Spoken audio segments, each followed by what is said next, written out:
CJP protest खत्म होने के बाद ही, धर्मेंद्र प्रधान का इस्तीफा होने के बाद ही एक बहस जोरों से चल रही है, वो है आरक्षण हटाने की। तो पहले तो ये समझो कि जो सीजेपी का प्रोटेस्ट था वो एक ऐसे मुद्दे के खिलाफ था जिसमें तर्क थे ही नहीं।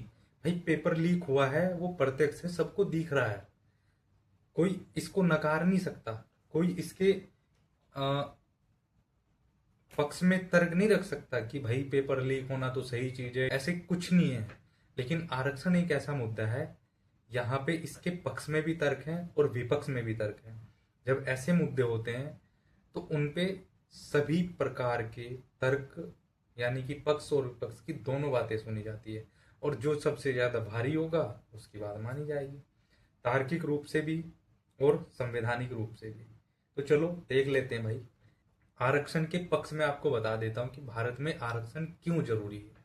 सबसे पहली बात, भारतीय संविधान में एक सोशल जस्टिस का प्रावधान है। प्रावधान कहाँ पे है? जो हमारे मौलिक अधिकार है, मौलिक अधिकार 15(4) और 16(4) और 46 में सामाजिक एवं शैक्षणिक रूप से जो पिछड़े वर्ग हैं उनके उत्थान के आधार के लिए हमने ये आर्टिकल्स दिए हैं। अब 15(4) में क्या है? 15(4) में कि भाई जो पिछड़े और वंचित लोग हैं उनको राज्य विशेष सहायता दे सकता है, यानी कि एफर्मेटिव एक्शन ले सकता है। तो हम उसको ये नहीं बोलेंगे कि भाई उसको हम आरक्षण देके गलत कर रहे हैं, नहीं। जैसे आपके घर में कोई छोटा होता है, वंचित होता है, कमजोर होता है, उसका हाथ पकड़ करके हम आगे लेके आते हैं। फिर दूसरा ये कि हम समान अवसर देने की बात करते हैं। अगर आप आर्टिकल 16 में देखोगे, वहां पे समानता का अवसर की बात की गई है। तो समान अवसर कब हो गया? अभी ये थोड़ी कि भाई एक बंदे के पास हजारों बीघे की संपत्ति है, उसके पास अच्छा खासा पहले से ही पैसा है, धन है, बुद्धि है ना, और एक गरीब गुरबा है, और फिर उनको दोनों को बोलो कि एक ही रेस में दौड़ो, एक ही पॉइंट से स्टार्ट करो, तो ये तो भेदभाव हो गया ना। फिर समानता कहाँ हुई? यदि आप इन मूल्यों पे भरोसा नहीं करते तो फिर आप संविधान के खिलाफ है, आप संविधान को मानने वाले लोग नहीं है। फिर तीसरा पॉइंट जो सबसे महत्वपूर्ण पॉइंट है वो पता क्या है? प्रतिनिधित्व में वृद्धि करना, यानी कि हमें समान प्रतिनिधित्व देना है। जब हमारा समाज विभिन्न वर्गों में बटा हुआ समाज है ना, तो फिर हमको उन वर्गों की उपस्थिति भी तो वहां करनी होगी, चाहे वो पार्लियामेंट में हो, चाहे संवैधानिक पदों पे हो, सरकारी नौकरियों में हो।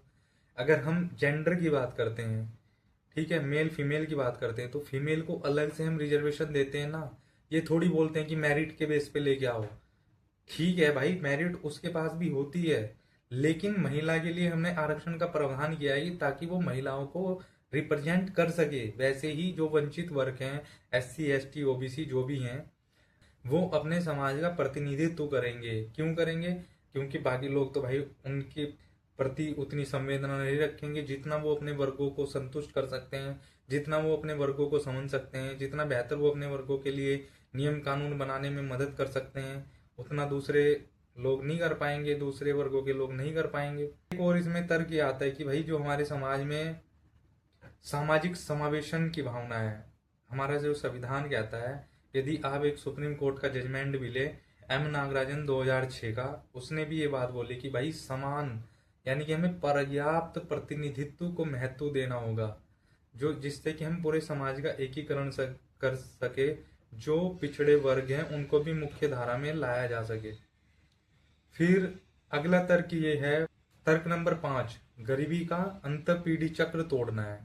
ठीक है, ये कैसे होगा? जब हम सभी को समान शिक्षा देंगे, सरकारी सेवाओं में पहुंच देंगे। और ये कैसे संभव हो पाएगा?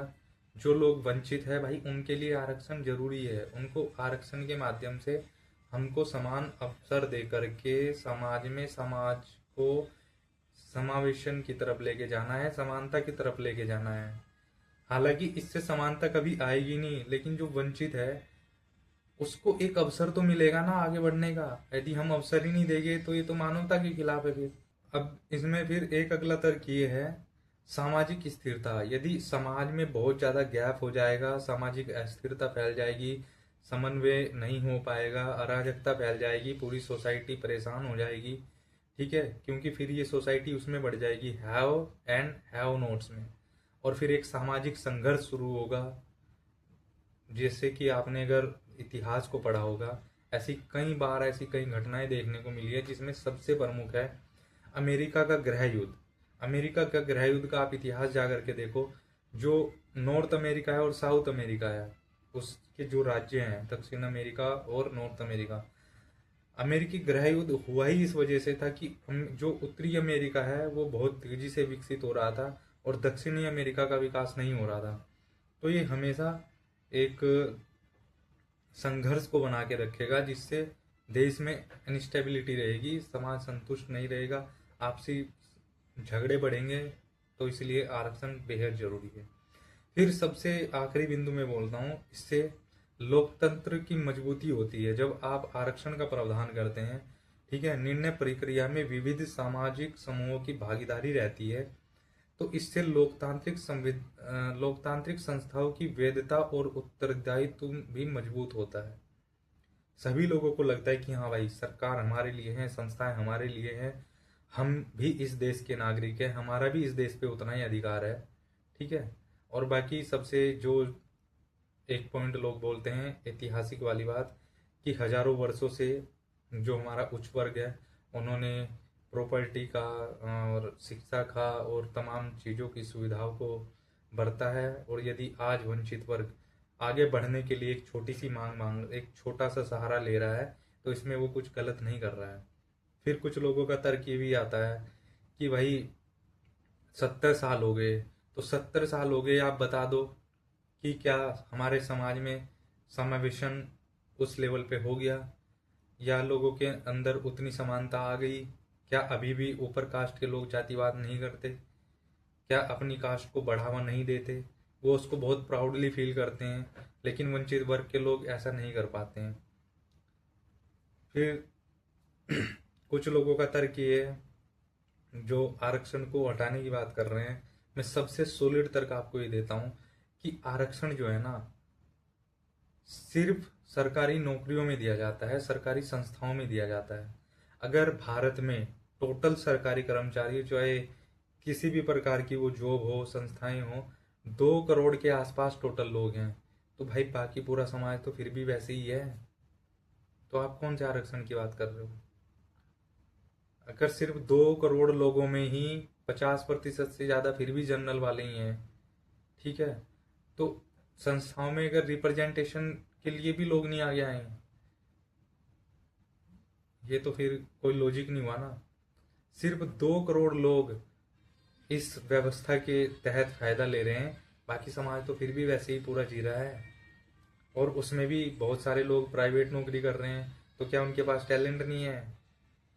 मैं ऐसे कितने तमाम लोगों को जानता हूँ, मेरे खुद के ऐसे मित्र हैं जो प्राइवेट नौकरियां कर रहे हैं, उनको तो कोई आरक्षण नहीं मिला और अच्छी जॉब कर रहे हैं, आईटी कंपनीज में जॉब कर रहे हैं, उसमें तो कोई आरक्षण नहीं मिला। जय हिंद, जय भारत।